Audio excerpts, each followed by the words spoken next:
بسم اللہ الرحمن الرحیم۔ السلام علیکم دوستو، کیسے ہیں آپ؟ امید ہوگی آپ سب ٹھیک ہوں گے۔ ایک ملازم اور مالک کا واقعہ۔ ملازم بڑا ہی تابعدار تھا۔ مالک نے خوش ہو کر اس کی 5,000 تنخواہ بڑھا دی۔ تابعداری میں فرق نہیں آیا، لیکن وہ بہت ہی زیادہ مشکور بھی نہیں ہوا۔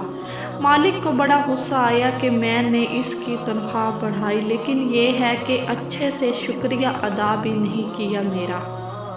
اس نے اگلے ماہ تنخواہ 5,000 کم کر دی۔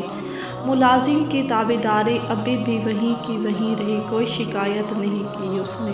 مالک نے اسے بلوا بھیجا اور کہا، بڑے عجیب انسان ہو، میں نے تمہاری تنخواہ 5,000 بڑھائی پھر کم کر دی، تم نے کچھ نہیں کہا، یہ سب کیا ہے؟ ملازم بولا، مالک آپ نے خود کو رازق سمجھ لیا تھا، میرے ہاں بیٹا پیدا ہوا تو اس سے اگلے دن آپ نے تنخواہ 5,000 بڑھا دی۔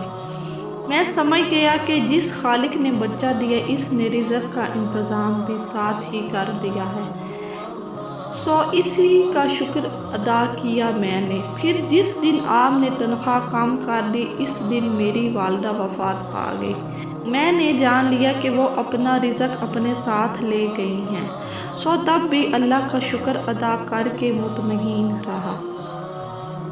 پھر بولا، صاحب یہ روزی روٹی کے فیصلے کہیں اور ہی ہوتے ہیں، ہم تو بس مہرے ہیں جنہیں آگے پیچھے کر کے اسباب پیدا کیے جاتے ہیں اللہ کی طرف سے، اور اللہ بہترین روزی دینے والا ہے۔ بے شک اگر آپ کو میری ویڈیو پسند آئے تو پلیز چینل کو سبسکرائب کریں اور بیل آئیکن کو ضرور دبائیں۔ اللہ حافظ۔